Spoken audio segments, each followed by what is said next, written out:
The phone rang just as I was pouring my first cup of coffee. The ringtone I'd set for the local sheriff's office buzzed across the kitchen counter, vibrating against the wood like a warning. I picked it up, already uneasy. They didn't usually call unless something was wrong, but I never expected it to be this petty asterisk. Mr. Palmer. The deputy's voice came through the speaker. We received a complaint from your HOA about unauthorized storage on your property. Specifically, military gear left in plain view.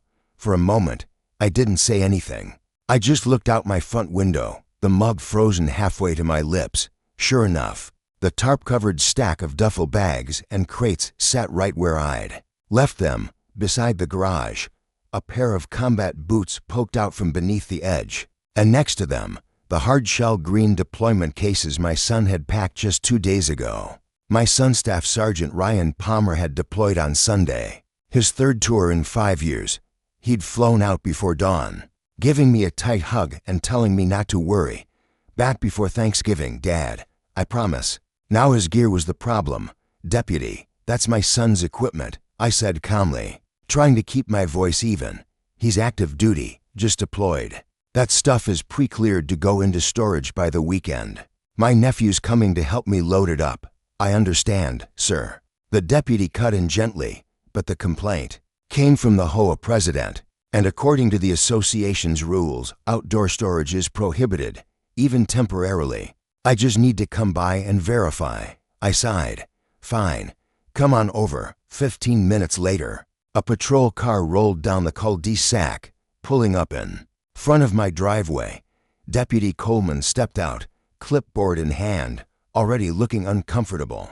I couldn't blame him. He'd been to our neighborhood before, usually for noise complaints or the occasional fox sighting. But he didn't expect this, and neither did I. What made it worse, Karen was already there. She stood at the edge of her pristine lawn, arms folded across her chest, lips pursed tight, as if she smelled something sour. Her ever-present clipboard rested under one elbow, and her sunglasses sat high on her head like a crown. She watched as the deputy approached me, then wasted no time cutting in.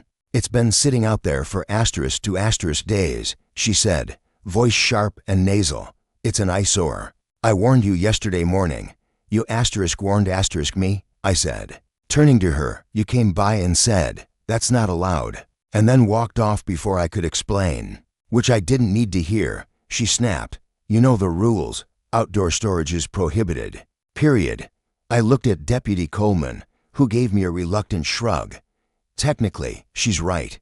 The HOA covenants list unauthorized exterior storage as a violation, regardless of the contents, even if it belongs to a soldier who just deployed overseas. I asked, voice rising. Rules are rules, Karen said, not even flinching. I don't care if it's a family heirloom or a cardboard cutout of Abraham Lincoln. It's against code. The deputy shifted awkwardly. Sir, I don't make the rules. I just verify the complaints. If you can move it into your garage or out of sight by Friday, we can avoid escalation. I nodded slowly, clenching my jaw. Understood. But I didn't say thank you. And I didn't look at Karen again. I just turned, walked back toward my porch, and closed the door behind me, my thoughts boiling. That night, I found the official violation notice taped to my front door. Karen had wasted no time filing the paperwork. The letter, printed on HOA letterhead and signed with her perfect curly signature, demanded I pay a $200 fine and remove the gear within 48 hours, or face escalating legal action. I sat at the kitchen table, reading the letter over and over, my knuckles white around the paper. There was no compassion, no acknowledgement that the gear belonged to someone risking his life for people like *her. Just cold policy, just power. And that's when something inside me shifted. Karen had run the HOA like a dictator for years. Everyone knew it. She fined someone down the street for leaving a Halloween pumpkin out past November 2nd. She ticketed the Johnsons for using a garden hose on a non-watering day, even though they were rinsing off their toddler's plastic slide. She once had a moving truck towed because it had been parked 10 minutes too long. But this time, it wasn't about plastic flamingos or decorative flags. This was about *my son. This was personal. What Karen didn't know, what she couldn't know, was that I'd spent the past few months quietly preparing something.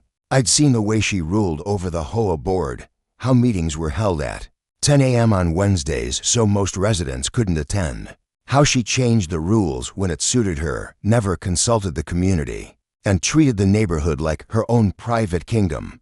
I'd had enough, so had a lot of other people. And while Karen was busy measuring lawn heights and citing obscure clauses, I'd been talking to neighbors, asking questions, reading bylaws, organizing. I already had the recall paperwork drafted. All it needed were enough signatures to trigger a vote. And after today, getting those signatures would be easy. The next morning, I printed out 18 copies of the complaint letter and stapled them to a flyer with one bold question. Asterisk, asterisk, does this woman speak for asterisk you? Asterisk, asterisk, asterisk. Then I walked door to door, one house at a time. I didn't need to say much. I just handed over the letter and said, she called the cops on my son's gear. He deployed 2 days ago. By sunset, I had more than enough signatures. Karen had no idea what was coming. By the time Tuesday evening rolled around, Karen still hadn't figured out she was done. Maybe she thought her clipboard could still shield her. Maybe she believed her rules were too tightly woven to unravel. But this time, it wasn't just one angry neighbor. It was a neighborhood waking up. The meeting was scheduled for 6:30 p.m. at the community center, a modest brick building that had seen more potlucks than policy. Karen usually held her HOA meetings there too, but only during weekday mornings when most residents were at work. This one, it was at night, and people showed up. I'd never seen the parking lot so full. Cars lined both sides of the street, and the small meeting hall quickly overflowed. Some stood in the back. Others brought folding chairs from home. The air buzzed with energy, tired energy, fed up energy, but also something sharper. Hope. I stood near the front with a manila folder under my arm, the original violation letter peeking out the top, along with my collection of HOA meeting minutes, photos, email threads, and most importantly the video. The one where Karen, caught mid-rant, said, "I don't care if he's in the military, rules are rules." That sentence had spread through the neighborhood like wildfire. Everyone had someone in the service, a brother, a daughter, a grandchild. Karen had finally touched a nerve too deep to ignore when Karen walked in. She scanned the crowd with narrowed eyes. She was wearing her usual lavender sweatsuit and holding her clipboard like a weapon. You could see her confusion flicker for a moment. So many faces, so many people who never attended. Then she saw me, and she knew. She made her way to the front, where the HOA board sat, looking unusually stiff. Usually, they let Karen speak first. Not this time. I stepped forward. "This meeting has been called under Section 6.3 of the HOA bylaws," I began, holding up the documentation. "Recall of the HOA president. We have the required signatures. Tonight, the residents will vote." Murmurs rippled through the room, some excited, others in disbelief. Karen immediately sprang up. "This is outrageous, she barked. "This man has no authority. He's retaliating because he was fined for breaking community rules." "No," someone shouted from the back. "You fined him for having his son's gear out for 2 days after deployment." Another voice joined in. "You fined me because my daughter drew chalk art on the sidewalk, and you threatened to tow my camper while I was inside it." An older gentleman added.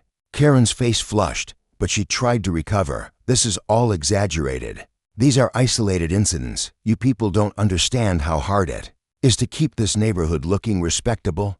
I took a deep breath and opened the folder. "If it's hard work you're worried about, let's talk about what that work has looked like." I began reading from a list. A $50 fine for a flag that clashed with the paint scheme. A $75 fine for watering a tomato plant on a non-watering day. A woman fined $100 for parking slightly off-center in her driveway. One by one, the crowd murmured louder. Then I played the clip. Karen's voice crackled from a portable speaker.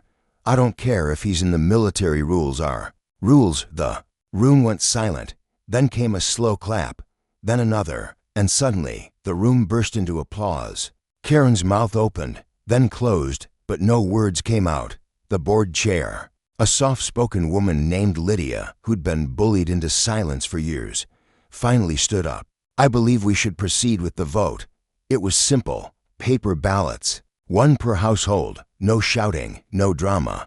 Just people finally taking back their voice. 10 minutes later, Lydia stood again, holding a stack of papers with trembling hands. "The results are unanimous," she said, looking up. "Karen is removed from her position as HOA president effective immediately." The room erupted, not in chaos, but in a low hum of relief, like a pressure valve had finally been released after years of tension. People hugged, smiled, even a few tears were wiped away. Karen stood frozen, pale and speechless. The clipboard sagged in her hand. Then, without a word, she turned and walked out. I didn't cheer. I didn't gloat. I just let the folder fall. Shut and took a long, deep breath. After a few moments, Lydia looked at me. "Would you be willing to serve as interim president, at least until the next election?" I hesitated. I hadn't done this for power. I'd done it because someone needed to. But seeing all those faces, trusting me, nodding, hopeful, I said yes. The first thing I did was abolish the fine system. No more $100 punishments for trivial things. If someone had a problem with a neighbor, they could talk to them like adults. I changed the meeting schedule to evenings, making it accessible to working families. I added transparency rules so no more decisions were made in secret. And most importantly, I rewrote the outdoor storage policy to include exemptions for military families, especially during deployment transitions. A week later, my son's gear was still in the driveway. But this time, it wasn't just sitting there under a tarp. I'd built a small flagpole beside it, with a bronze plaque underneath that read, **** reserved for the brave. No fine necessary. **** neighbors dropped by to leave small notes, flags, even cookies for when Ryan came home. And one morning, just after sunrise, I caught Karen driving past. Her car slowed at the edge of my property. She stared for a long time. Then she looked up at the flag, the plaque, the gear that had caused such a stir. She didn't stop, didn't get out, just pressed the gas and drove away. That was the last time I ever saw her clipboard.